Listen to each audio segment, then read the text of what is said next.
Crônicas do Amanhecer. Por Feijão, Centro Espírita Allan Kardec de Balneário Gaivota.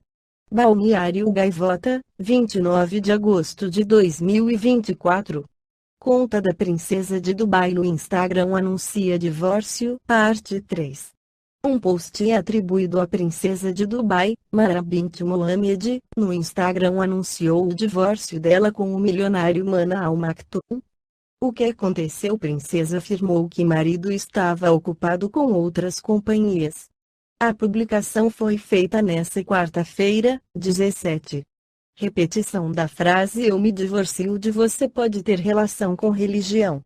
A fala de Mara lembra o talaq, prática que para alguns muçulmanos dá aos homens direito de se separar das mulheres após dizer "eu me divorcio de você" 3 vezes.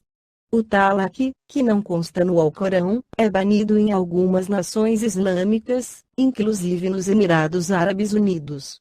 Mara é filha do cheque de Dubai, Mohammed bin Rashid Al Maktoum. Ela e o marido, que são primos, são ativos nas redes sociais. Apesar de compartilharem imagens do casamento e da lua de mel após a união, eles não têm publicações recentes juntos nas redes. Casamento luxuoso ocorreu há pouco mais de um ano. Os dois tiveram o primeiro filho há pouco mais de 2 meses, informou o canal britânico BBC. Cheque de Dubai não se pronunciou sobre a situação até o momento. O marido de Mara também não deu declaração oficial sobre o assunto. Também no Evangelho segundo o Espiritismo, Allan Kardec nos esclarece que existem 2 tipos de família, uma pelos laços do corpo e outra pelos laços do espírito, e utiliza a família de Jesus como exemplo. Os laços do sangue não criam forçosamente os liames entre os espíritos.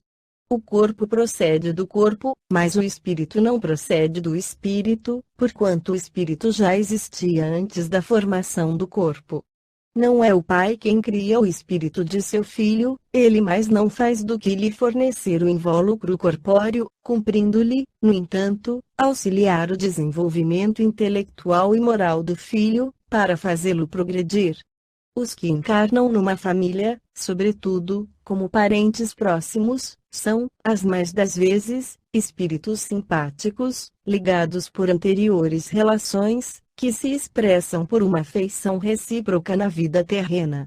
Mas, também pode acontecer sejam completamente estranhos uns aos outros esses espíritos, afastados entre si por antipatias igualmente anteriores, que se traduzem na Terra por um mútuo antagonismo, que aí lhe serve de provação. Não são os da consanguinidade os verdadeiros laços de família, e sim os da simpatia e da comunhão de ideias, os quais prendem os espíritos antes, durante e depois de suas encarnações. Segue-se que 2 seres nascidos de pais diferentes podem ser mais irmãos pelo espírito, do que se fossem pelo sangue. Podem então atrair-se, buscar-se, sentir prazer quando juntos, ao passo que 2 irmãos consanguíneos podem repelir-se, conforme se observa todos os dias, problema moral que só o Espiritismo podia resolver pela pluralidade das existências. Há, pois, 2 espécies de famílias, as famílias pelos laços espirituais e as famílias pelos laços corporais. Duráveis, as primeiras se fortalecem pela purificação e se perpetuam no mundo dos espíritos, através das várias migrações da alma. As segundas, frágeis como a matéria, se extinguem com o tempo e muitas vezes se dissolvem moralmente, já na existência atual. Foi o que Jesus quis tornar compreensível, dizendo de seus discípulos: "Aqui estão minha mãe e meus irmãos, isto é, minha família pelos laços do Espírito, pois todo aquele que faz a vontade de meu Pai que está nos céus é meu irmão, minha irmã e minha mãe." A hostilidade que lhe moviam seus irmãos se acha claramente expressa em a narração de São Marcos, que diz terem eles o propósito de se apoderarem do Mestre, sob o pretexto de que este perdera o espírito. Informado da chegada deles, conhecendo os sentimentos que nutriam a seu respeito, era natural que Jesus dissesse, referindo-se a seus discípulos, do ponto de vista espiritual: "Eis aqui meus verdadeiros irmãos."